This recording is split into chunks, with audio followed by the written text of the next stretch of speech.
Euroskills je tekmovanje mladih v poklicnih spretnostih, sicer gre za starostno skupino 18 do 25 let. Poudarek je na praktičnih aplikativnih znanjih. Gre v prvi vrsti, kar je tudi namen samih tekmovanj, za promocijo poklicov in poklicnih spretnosti. Hkrati gre pa v bistvu za iskanje in pa spodbujanje mladih talentov, mladih talentiranih strokovnjakov. Mojemu študentu Juriju Črnčecu mislim, da je šlo naravnost super. Pokazal je svojo profesionalno plat, vse tiste veščine, ki jih obvlada in sva jih natrenirala v Sloveniji. Tako da ja, po vseh teh 3 dneh, bom rekla, tudi sotrpljenja z njim, sem zelo zadovoljna. Na evropsko tekmovanje pridejo kot najboljši iz nekih državnih tekmovanj, tako da sigurno, da konkurenca se poveča. Mislim sicer, da smo čisto konkurenčni. Zadovoljna s tem, kar so naredile. Konkurenca je tukaj vedno zelo močna. Pride, se pravi, iz teh 8 do 10, 12 držav, koliko pač varira v tej panogi, vedno zelo kreativni mladi pridejo.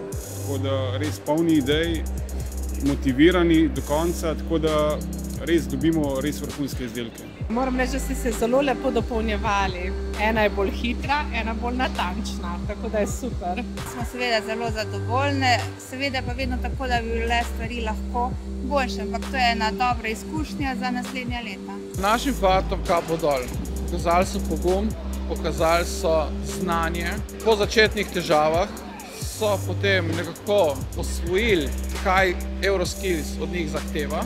Mogoče je tudi pomanjkljivost, da je naša ekipa, naš tim sorazmerno mlad.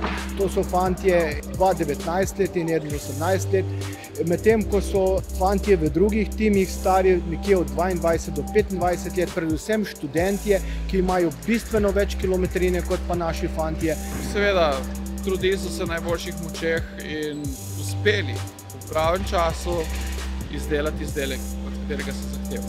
Se je velik uspeh in sploh priti na tako tekmovanje, da se uvrstiš na prvo mesto slovenski reprezentanci pravzaprav, in to je za nas res ena velika čast. Delaš pod stresom, ni več recimo okoliš, tako kot ga recimo imajo v šoli, kjer se recimo pripravljajo.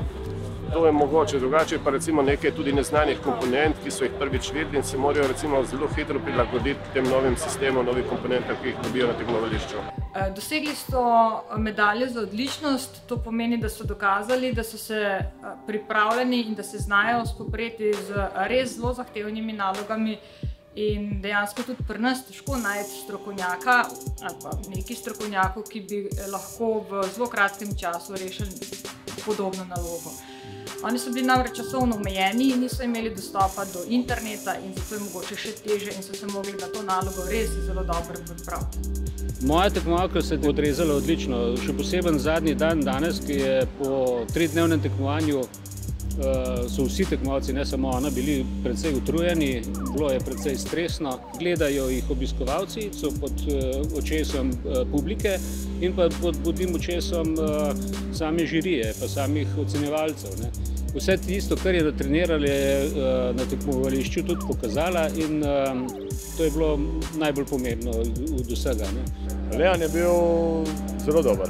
Moram reči, da je favorit in edini, ko je izdelek dokončal do konca. Kljub enim mičkani spodrsljajem, je edini, ki je uspel izdelek končati bistveno pred uro preko druge. Na drugem je vsem nobeden pa popolnoma dokončal izdelka.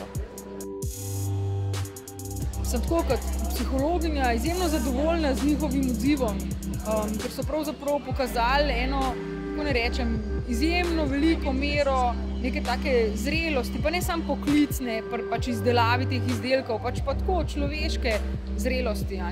Pomembno je to, da je vsak med njimi, ampak zares vsak med njimi napredoval, izjemno napredoval na osebnem področju. Mislim, da imajo nepredstavljivo prednost pred svojimi vrstniki, ki te izkušnje nimajo.